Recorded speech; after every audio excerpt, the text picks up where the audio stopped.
no problem. They don't have to separate because both exist and a third too. And when the time comes, we will hear what that third is. And you heard it already. So you see, whatever I say here, you don't have to think too much about it. It will be repeated in different words, in different situations, concerning different topics and so forth. So this was the first column. And there are two more. And that is the second would be the arising and passing away of the universe. The coming and going periodically, over and over and over and over again. And then as third, we have the development of the forms. From the highest transparent form, angelic, to the lowest, warm, so to speak. According to what? To desire.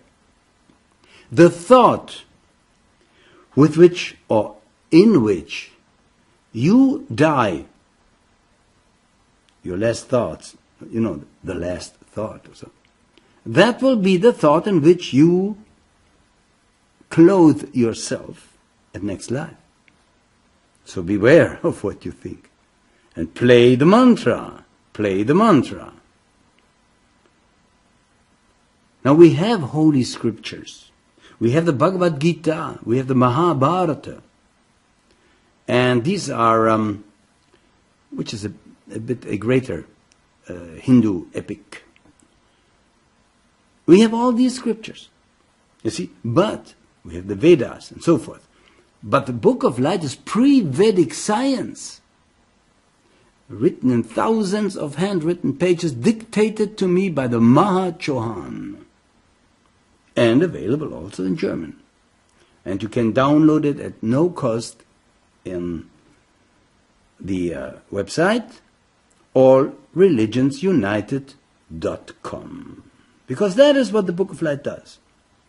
It unites all religions, and it ends these religious wars sooner or later.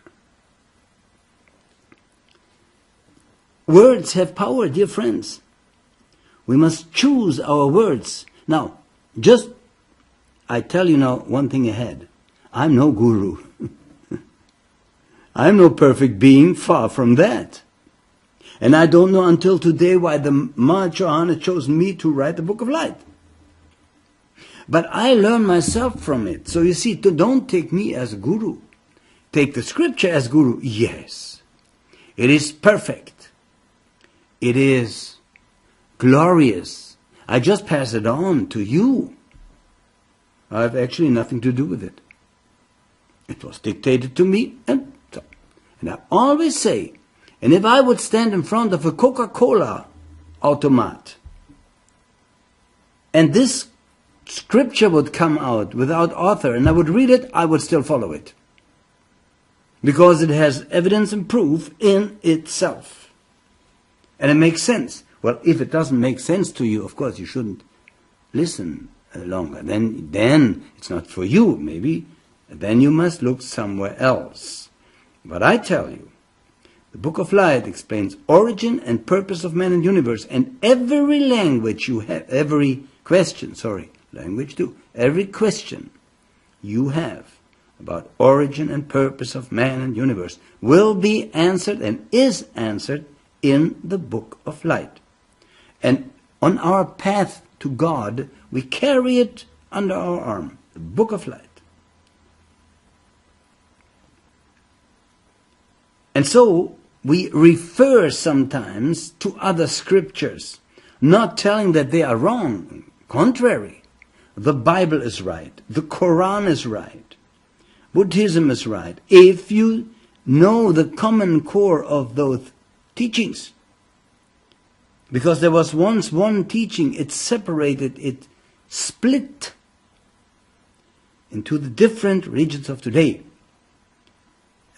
veiled in symbols and allegories and so forth. Now the time has come to unveil them and to present the common core and to end the war between the religions.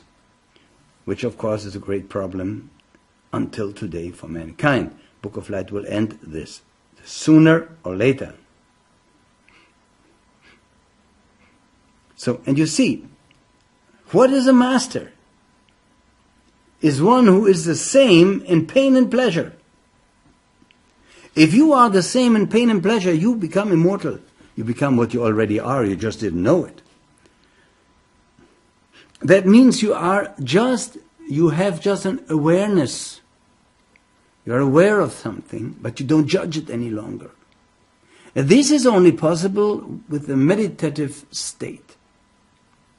You see something just by looking at it, just by considering it, but you don't judge it. See? This you learn in meditation. And then you can discern the real from the unreal. And you will see, by the way, that the impermanent is real and the non-impermanent is real too. You know, some people say, well, everything, the whole world it's a maya, is an illusion. Well, in a way that's true, but as an illusion, it exists. Think about that. And of course, in core, you are indestructible. You are surrounded by, listen to that, by vestures. Astral body, we will learn that, astral body, emotional body, and so forth, linga sharira, sthula sharira, and by spiritual body, animal soul body, by sheaths. By sheaths, you are surrounded. Those are per se eternal too. Now it goes deep. I just said they are transient. Yes. They change form. And we are aware through changing of form, when we cling to that change structure, we suffer because we then think, oh, we die. It is changing. But you see, I said in the beginning, there's all beings, there's the core, and there's Mula Prakriti. Now, Mula Prakriti, metta per se, is eternal, timeless, eternal. But when the spirit dives into that structure, into that matrix, it attains form.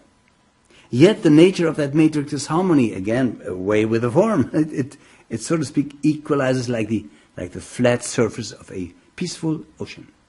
Now, a sea, let's say, a lake. You throw a stone in it and there are waves. But what happens? Do they remain? No. Sooner or later there's ease, there's a flat surface, there's peace, there's harmony. So, Mula Prakriti, or nature, always rips away the forms from us. Now, we, driven by desire, cling to them. That causes reincarnation. Who may fathom it, may fathom it. So you cannot destroy anything. It just changes form. See? And the material is timeless, eternal too. So actually, there's nothing transient. Everything is timeless, eternal. It's just by us clinging to that which changes form, we think that we die, or we think that we vanish too. A saint has conquered all the things. He says, I have a body, I am not a body. He leaves the body, casts the body off. He's still aware, he's aware, conscious. And he takes on a new body, reincarnation process.